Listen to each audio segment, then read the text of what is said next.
The Tusken Raider massacre in Attack of the Clones represents one of the most psychologically significant moments in Star Wars, the precise instant Anakin Skywalker embraces genocidal thinking. This isn't just an angry young man seeking revenge, it's the birth of the mindset that will enable Darth Vader's participation in planetary genocide and the systematic extermination of the Jedi Order. Anakin's confession to Padme reveals the disturbing logic of collective punishment that defines genocidal thinking. I killed them all, they're dead, every single one of them, and not just the men, but the women and the children too. His inclusion of women and children isn't accidental rage, it's deliberate dehumanization. He's moved beyond seeking justice for his mother's death to punishing an entire people for the actions of a few. The scene's power lies in how Lucas presents this atrocity through Anakin's perspective, making audiences understand his emotional logic while recognizing its moral horror. We feel his grief and rage over Shmi's torture and death, creating sympathy for his initial desire for revenge. But his extension of that revenge to innocence reveals how trauma can be weaponized into systematic hatred when moral boundaries collapse. Anakin's dehumanization of the Tusken Raiders follows classic patterns of genocidal thinking. He strips them of individual identity, referring to them as animals rather than people.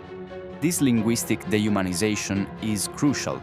Once a group is redefined as subhuman, violence against them becomes psychologically easier to justify. His anger transforms an entire culture into a monolithic threat, deserving elimination. The massacre establishes Anakin's capacity for collective punishment, the idea that entire groups can be held responsible for individual actions.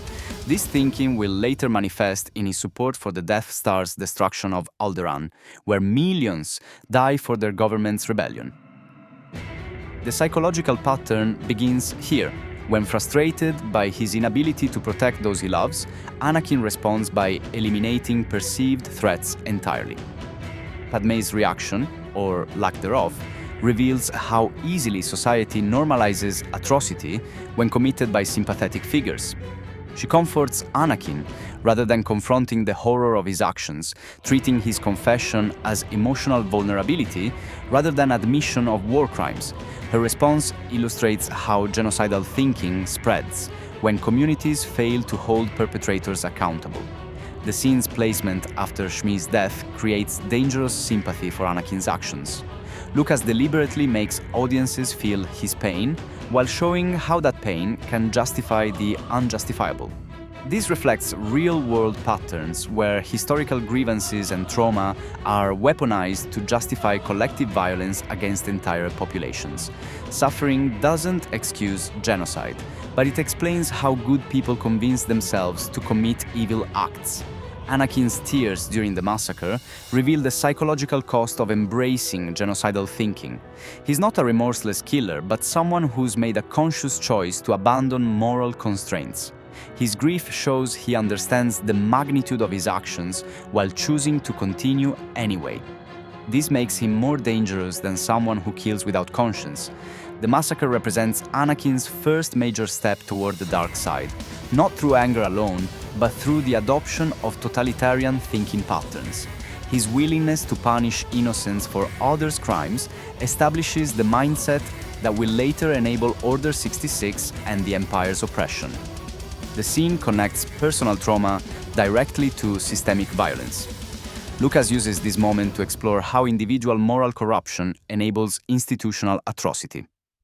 Anakin's personal embrace of dehumanization and collective punishment becomes the psychological foundation for the Empire's later crimes against humanity. The Tusken Massacre isn't just character development, it's the origin story of genocidal thinking within the Star Wars universe. The scene's lasting impact lies in its demonstration that monsters aren't born, they're made through choices. Anakin's transformation begins not with Palpatine's manipulation, but with his own decision to embrace hatred over justice, collective punishment over individual accountability, and dehumanization over empathy.